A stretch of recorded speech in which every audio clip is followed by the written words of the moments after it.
Atención, en la Argentina, en 2001, el año del estallido, 6 meses antes del estallido, el riesgo país estaba muy por debajo de 1000. Estaba en 600 y pico, no llegaba a 700. Se aplaudía por aquella época, primer semestre del año 2001, que el riesgo país estaba por debajo de 700. ¿Os suena? ¿Os suena? ¿Os suena el festejo de la caída del riesgo país desde 1900 a 900, como viene festejando todo el actual gabinete económico y muchos medios de comunicación que aplauden este dato? En la Argentina, repito, primer semestre del año 2000, el riesgo país estaba por debajo de 700 y era aplaudido en ese momento porque se estaba logrando una estabilidad absoluta. Y cuidado, que estemos felices porque el riesgo país es bajo, porque esto nos permite endeudarnos de nuevo. Cuidado, ¿eh? Cuidado que le estemos aplaudiendo que el riesgo país sea bajo para volver a endeudarnos, para seguir pagando deuda financiera. Esto es lo que más me preocupa sobre lo que está pasando en la Argentina. Un ratito de argentinidad, un ratito para seguir analizando, complejizando, problematizando, radiografiando lo que ocurre en la actualidad política argentina. Siento que no vamos a discutir nada de la interna, o siento que no vamos a discutir de los chismes de Palacio o nada. Me preocupa más otro aspecto que con mucho respeto le vamos a hacer llegar al presidente Javier Milei, y es que no hay nada que festejar una vez más.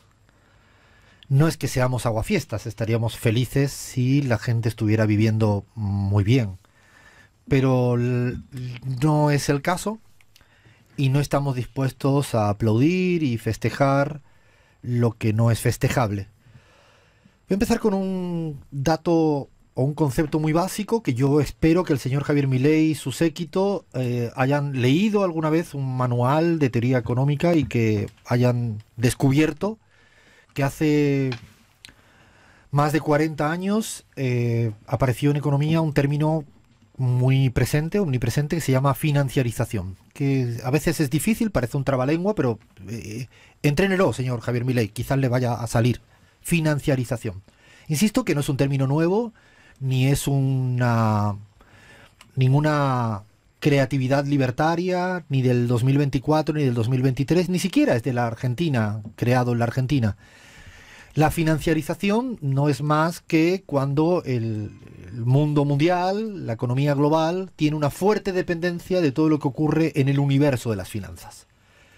Dicho de otro modo, es como si a principios de los 80, por poner un año, aunque es un proceso que viene increciendo en los años anteriores, la economía financiera se desconecta de la economía real. Es como si las finanzas, que siempre fueron utilizadas para poder ayudar a la economía real, productiva, ¿no? Un banco le daba plata a una empresa para producir algo, para tener un comercio de algo, para crear algo. La economía financiera se fue despegando, disociando, alejándose de la economía real. Y seguramente el señor Javier Milei, Caputo y compañía lo habrán leído alguna vez, porque hay muchos estudios que avalan este dato. Es que por cada dólar que hay en la economía real en el mundo, cada dólar que hay en la economía real en el mundo, hay 20 dólares en la economía financiera. Si no le gusta este dato, puede usted leer los informes de Goldman Sachs, que no sean marxistas, ni socialistas, ni comunistas, que plantean que el precio de las materias primas no depende estrictamente de la oferta y la demanda. ¿Por qué? Porque depende del comportamiento especulativo. Los informes de Goldman Sachs, por ejemplo, dicen que el petróleo, el precio del petróleo, depende de un 40 al 50% de las especulaciones financieras.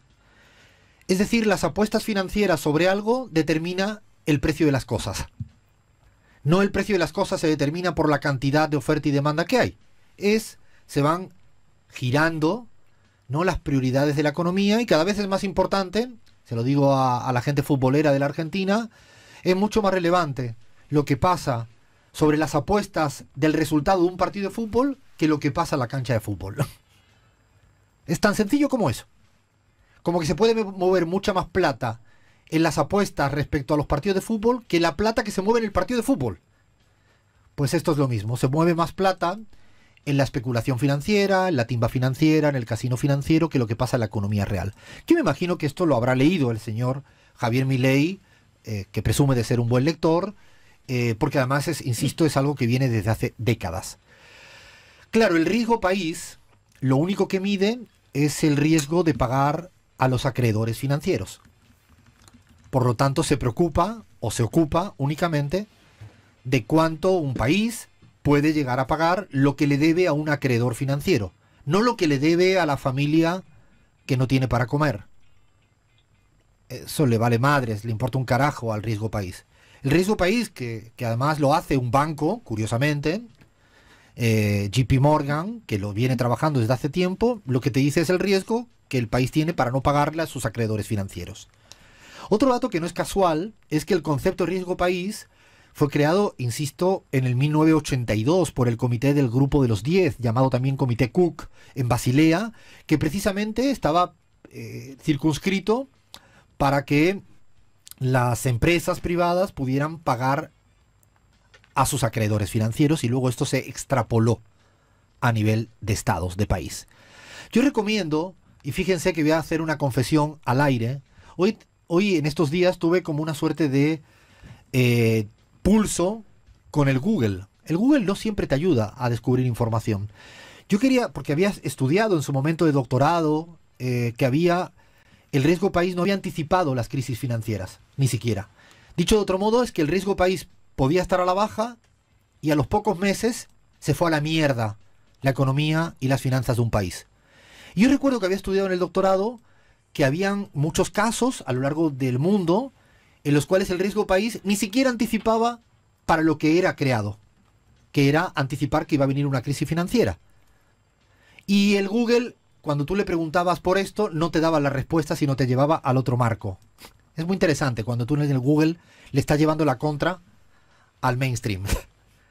Pruébenlo. Prueben buscar en Google aquello que no dice la gran mayoría. Me puse a encontrar, recomiendo un paper que dicen refleja los índices de riesgo país, las variables relevantes en el desencadenamiento de las crisis externas, un análisis sobre el periodo 94-2001. Ahora lo vamos a colgar en nuestras redes sociales. Y lo interesante de este paper, de este artículo de investigación de la academia, de los que recomiendo que lea al señor Javier Milei y al señor Caputo y a todo su equipo, que por ejemplo en la crisis del 94 y del 95 en México, el riesgo país estaba a la baja y se fue a la mierda financieramente México. En Tailandia, en 1997, ocurrió lo mismo. En Corea del Sur, en 1997, ocurrió lo mismo. En Malasia, en 1997, ocurrió lo mismo. En Indonesia, en 1997, ocurrió lo mismo. En Brasil, en 1999, ocurrió lo mismo. En Turquía, en 2001, ocurrió lo mismo. Y atención, en la Argentina, en 2001, en aquel año, el año del estallido, 6 meses antes del estallido, el riesgo país estaba muy por debajo de 1000. Estaba en 600 y pico. No llegaba a 700. Se aplaudía por aquella época, primer semestre del año 2001, que el riesgo país estaba por debajo de 700. ¿Os suena? ¿Os suena? ¿Os suena el festejo de la caída del riesgo país desde 1900 a 900, como viene festejando todo el actual gabinete económico y muchos medios de comunicación que aplauden este dato? En la Argentina, repito, primer semestre del año 2000, el riesgo país estaba por debajo de 700 y era aplaudido en ese momento porque se estaba logrando una estabilidad absoluta. Claro, lo interesante del caso es que el señor Milei ha conseguido este dato sencillamente, y lo digo sencillamente porque es muy sencillo, diciéndole a los acreedores financieros: os vamos a pagar absolutamente todo. Y diciéndole al resto de la población: no vamos a resolver absolutamente nada.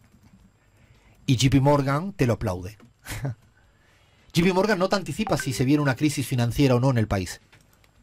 JP Morgan lo que te está diciendo es que te agradecemos que tú nos garantices que vas a pagar toda la deuda a los acreedores financieros, aunque sea a costa de el hambre, el malestar de la mayoría de la ciudadanía. El banco, la banca, JP Morgan, te está diciendo, está bien, te voy a dar un riesgo país cada vez más bajo porque me estás garantizando que le vas a pagar a todos los acreedores financieros, aunque se muera la gente de hambre, aunque el salario se vaya a la mierda, aunque la ciudadanía esté en una crisis sin retorno, aunque la producción se caiga, aunque la capacidad instalada esté cada vez peor. Claro. Es más, el señor Javier Milei solo tiene un propósito en la economía en estas semanas. Es seguir buscando los dólares necesarios para seguir pagándole a los acreedores privados financieros. No tiene ningún otro propósito. De hecho, por eso han festejado a todo a estos dólares que llegaron desde afuera, gracias a no permitirle a los evasores que traigan toda su plata sin ningún tipo de penalidad. Es decir, después de esto, que ya está rozando el récord de 17.000, 18.000 dólares, o incluso pidiendo dinero, ¿no?, al Fondo Monetario Internacional o a algunos acreedores privados. Lo que quiere Argentina, por eso están felices. Y cuidado, que estemos felices porque el riesgo país es bajo, porque esto nos permite endeudarnos de nuevo. Cuidado, ¿eh? Cuidado que le estemos aplaudiendo que el riesgo país sea bajo para volver a endeudarnos para seguir pagando deuda financiera. Cuidado que estemos aplaudiendo, insistimos, esta obsesión, esta sumisión del gobierno de Javier Milei a todo el mundo financiero. Pero es poco creativo Javier Milei, por eso no termino de entender. En las formas sí, es singular, en las formas. Pero en el fondo lo hizo la dictadura en la Argentina. Y lo hizo el señor Macri en la Argentina. Es el tercer capítulo. Copy-paste. Copiar, pegar. No hay nada singular en esto. Es más, me puse a hacer unos pequeños cálculos, muy sencillos, para que vean quién está ganando en la Argentina. Si en la Argentina, por ejemplo, una persona tiene $1 millón, ¿alguien de los oyentes tiene $1 millón? Fla, ¿cómo estás del $1 millón? ¿Cómo lo tienes tú? No, muy lejos, pero si un oyente tiene, que me mande un mensajito, ¿eh? ¿Cómo estás, Bahía, con el $1 millón? No, ni cerca. ¿Ni cerca? No. ¿No estás cerquita? Bueno, los afortunados que tienen $1 millón en la Argentina están de fiesta financiera en la Argentina. En 10 meses, han logrado tener por $1 millón $300.000 de ganancia. O sea, ¿se imaginan que de $1 millón, gracias al señor Javier Milei, pasa a tener $1.300.000? O sea, en 2 años y medio duplica el $1 millón. En 3 años. ¿Cómo lo hace? Muy sencillo. La bicicleta financiera la tiene Javier Milei perfectamente cuidada. Igual que la dictadura, igual que el señor Mauricio Macri. Con $1 millón los cambias a pesos. Doy la receta porque ya lo saben ellos. Y a los que no tienen $1 millón le importa una mierda. Con ese $1 millón lo cambias a pesos. Con esos pesos los pone al 4 o 5% mensual. Cuando termina el mes, retiran los pesos ganados y vuelves a comprar dólares. Como la depreciación del dólar está con una tablita marcada del 2% mensual, te has ganado en un mes, en 30 días, por cada $1 millón, $30.000. En 10 meses, $300.000. Sí, esto se le llama bicicleta financiera. Carry trade, si quieres llamarla así, en modo como le gustan hablar de ellos. Que en el fondo es una estafa para la mayoría de los ciudadanos y una bendición para los que tienen $1 millón disponibles para no hacer nada. Se sientan en el sillón, lo dedican a sus asesores financieros a que hagan esta operación sencillísima, y el señor Javier Milei le asegura que con su depreciación, su control de inflación y con su tasa de interés, gana $30.000 cada mes por $1 millón. En 10 meses, $300.000. Por eso el riesgo país está bueno para esta gente que tiene $1 millón para no hacer nada. Esto es lo que más me preocupa sobre lo que está pasando en la Argentina y no las internas. Seguimos en la pizarra.